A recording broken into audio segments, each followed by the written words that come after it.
Bien naturellement, comme je l'ai dit avant aujourd'hui, ici et ailleurs, notre pays a une histoire. Cette histoire nous enseigne.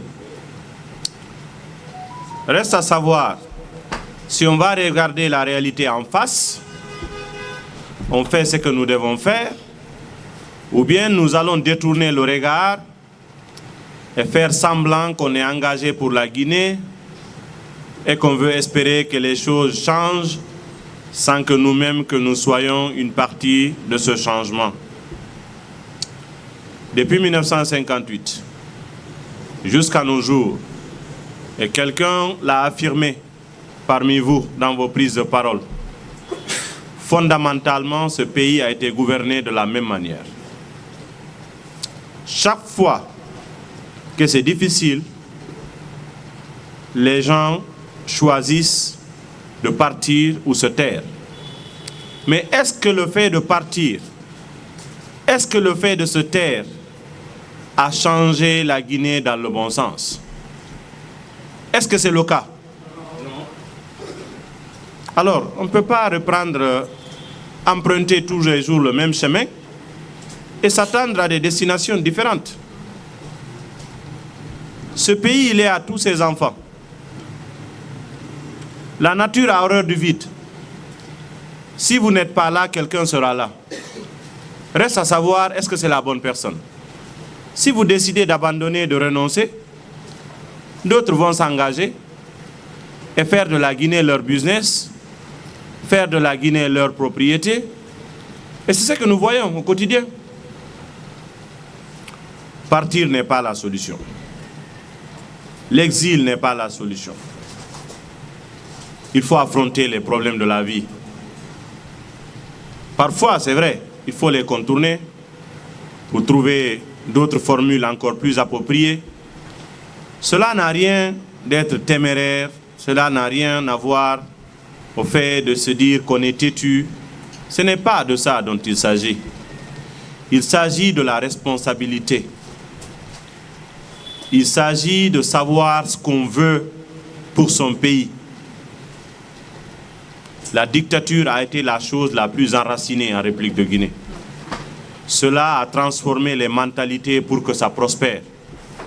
Beaucoup de nos compatriotes qui accompagnent la dictature ne sont pas des coupables, mais des victimes. Parce qu'ils ont été éduqués dans un environnement de dictature. Ils ne connaissent pas autre chose que ça. Même dans leur milieu social, même dans la famille, ils n'ont pas un avis qui compte. Ceux-là ne peuvent pas savoir c'est quoi la liberté d'expression. C'est quoi la liberté d'opinion? Nos écoles, l'éducation a été pervertie. L'éducation a été entretenue au rabais. Le système de gestion de la chose publique a été caractérisé par la dépravation, la corruption, le népotisme, le clientélisme, le clanisme. Tous ces facteurs ont été entretenus dans ce pays pendant plus de 60 ans. Comment peut-on rêver que ça change avec une baguette magique, étant donné que les racines de ce mal aujourd'hui sont dans le sous-sol de notre pays et que nous avons des gens qui arrivent encore et qui revendiquent cet héritage comme quoi ils veulent nous reproduire encore la dictature et qu'on s'y maintienne. Est-ce que nous sommes prêts à accepter cela dans notre pays? Est-ce que la dictature, la confiscation du pouvoir, est-ce que cela encore est un projet qui peut faire la prospérité des Guinéens? Est-ce que la jeunesse de ce pays va s'en sortir avec des dirigeants non élus qui n'ont aucune notion de la gouvernance publique et qui pensent qu'il faut s'imposer avec de la force? Il faut faire un choix. Soit on veut avancer, soit on veut rester dans les mêmes conditions que nos parents et nos grands-parents ont été. Chaque fois que c'est difficile, on te dit « quitte le pays ou tais-toi ». Tu vas pendant 20 ans, 30 ans, tu reviens, tu es le plus malheureux des Guinéens. Même si tu as gagné l'argent, même si tu as obtenu des diplômes, même si tu as obtenu des relations, tu reviens dans ce pays, tu trouves que ceux qui gouvernent encore ce pays, c'est eux qui vont signer quelque chose pour que tu puisses te réinstaller dans ton propre pays, étant donné qu'ils ne sont pas qualifiés pour le faire, ils ne sont pas élus pour le faire, ils ne sont pas à la hauteur. Tu es malheureux ou bien tu es heureux? C'est un choix à faire. Enfin, que les Guinéens puissent élire ceux qui vont les gouverner. C'est tout ce qu'on demande.